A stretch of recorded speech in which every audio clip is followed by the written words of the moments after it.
Hello everyone. இன்றைக்கி வந்துட்டு ரொம்பவே ஈஸி அண்ட் டேஸ்டியான நம்ம தோசை சப்பாத்தி பரோட்டா தொட்டு சாப்பிட்ற மாதிரி ஒரு கிரேவி எப்படி பண்ணுறதுன்னு பார்க்கலாம். இது வந்துட்டு நான் ஸ்வீட்கார்ன் வச்சு பண்ணியிருக்கேன். ரொம்பவே நல்லா வந்துச்சு. ஸோ அது எப்படி பண்ணுறதுன்னு பார்க்கலாம்.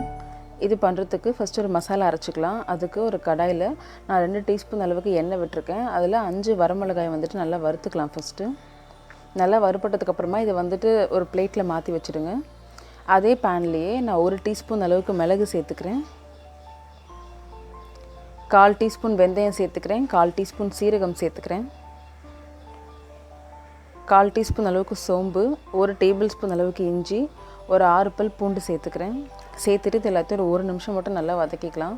இதெல்லாம் நல்லா செவந்து வருந்ததுக்கப்புறமா நான் 1/2 கப் அளவுக்கு தக்காளி எடுத்துக்கிறேன். அதாவது நல்லா அழுத்தி வச்சு 1/2 கப் எடுத்துருக்கேன்.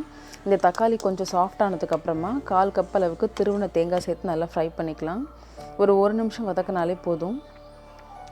1 நிமிஷத்துக்கு அப்புறமா இறக்க போகிற நேரத்தில் 4 முந்திரி பருப்பு போட்டு உடனே அடுப்புலேருந்து இறக்கிடுங்க. இறக்கி கொஞ்சம் ஆற வச்சுக்கலாம். இப்போது அந்த மிக்ஸி ஜாரில் நம்ம ஃபஸ்ட்டு வறுத்த வரமிளகா இருக்கு இல்லையா, அதை மட்டும் போட்டு நல்லா கொஞ்சம் பொடியாக அரைச்சிக்கலாம். அதோ இந்த மாதிரி. இப்போ இது கூடவே மிச்சம் தக்காளி, தேங்காய் இதெல்லாம் வறுத்து வச்சோம் இல்லையா, அதையும் சேர்த்துக்கலாம். சேர்த்துட்டு இது எல்லாத்தையும் 2 டேபிள் ஸ்பூன் அளவுக்கு தண்ணி விட்டு நல்லா ஸ்மூத் பேஸ்ட்டாக அரைச்சி வச்சுக்கோங்க. இப்போ மசாலா பண்ணுறதுக்கு கடாயில் 2 டேபிள் ஸ்பூன் அளவுக்கு எண்ணெய் விட்டு 1/2 டீஸ்பூன் சீரகம் சேர்த்துருக்கேன். ஒரு பட்டை, 2 கிராம்பு, ஒரு பிரியாணி இலை, 2 ஏலக்காய், ஒரு அன்னாச்சிப்பூ, ஒரு கல்பாசி சேர்த்து இது நல்லா பொரியிற வரைக்கும் வெடிக்க விட்டுக்கலாம். இதெல்லாம் பொரிஞ்சதுக்கப்புறமா 1/4 டீஸ்பூன் அளவுக்கு சோம்பு சேர்த்துக்கிறேன். அதுக்கப்புறமா 1 கப் அளவுக்கு பொடியாக நறுக்கின வெங்காயம் சேர்த்துக்கிறேன். சேர்த்துட்டு இது நல்லா சாஃப்டாக பிங்க் கலரில் வர வரைக்கும் வதக்கிக்கலாம். வெங்காயம் வந்துட்டு பார்த்திங்கன்னா கொஞ்சம் சாஃப்ட் ஆகிடுச்சு. இப்போ நான் 1 கப் அளவுக்கு ஸ்வீட்கார்ன் வந்துட்டு இந்த மாதிரி உதிர்த்து வச்சுருக்கேன். அதை வந்துட்டு போட்டு நல்லா ஃப்ரை பண்ணிக்கலாம். இது கூடவே தேவையான அளவுக்கு உப்பு, நான் வந்துட்டு 1 டீஸ்பூன் அளவுக்கு உப்பு சேர்த்துருக்கேன். சேர்த்து ஒரு வாட்டி நல்லா கலந்து விட்டுக்கலாம்.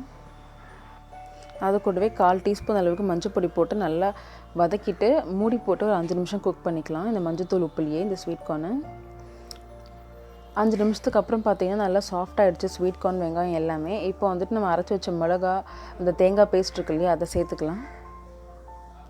நான் ஒரு 2 டேபிள் ஸ்பூன் அளவுக்கு தண்ணி வந்து அந்த மிக்ஸி ஜார்லேயே சேர்த்து அந்த தண்ணியை சேர்த்துக்கிறேன். இது வந்துட்டு மூடி போட்டு 2லேருந்து 3 நிமிஷம் வரைக்கும் நல்லா குக் பண்ணிக்கலாம்.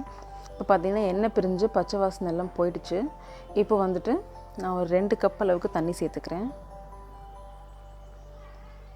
2 கப் அளவுக்கு தண்ணி சேர்த்துட்டு நல்லா கலந்து விட்டுருங்க.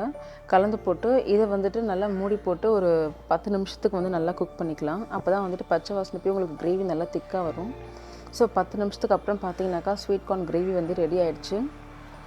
கடைசியாக வந்துட்டு கருவேப்பிலை, கொத்தமல்லி இலை போட்டு நல்லா ஒரு வாட்டி கலந்துட்டு அடுப்பு ஆஃப் பண்ணிவிடுங்க. சாரி, பவர் கட் ஆகிடுச்சு. அதனால தான் வெளிச்சம் வந்துட்டு வீடியோவில் கொஞ்சம் கம்மியாக இருக்குது. அவ்வளோதான். இப்போ வந்துட்டு இது நீங்கள் சூடாக சப்பாத்தி, பரோட்டா, தோசை எதுக்கு வேணாலும் சர்வ் பண்ணலாம். ஸ்வீட்கார்ன் சேர்த்துருக்கிறதுனால எப்படி இருக்கும்னு நினைக்காதீங்க. நம்ம இந்த ஸ்வீட்கார்னோட அந்த டேஸ்ட் பேலன்ஸ் பண்ணுறதுக்கு தான் நிறைய மிளகுலாம் சேர்த்துருக்கோம். ஸோ நல்ல காரமாக ரொம்பவே நல்லாயிருக்கும்.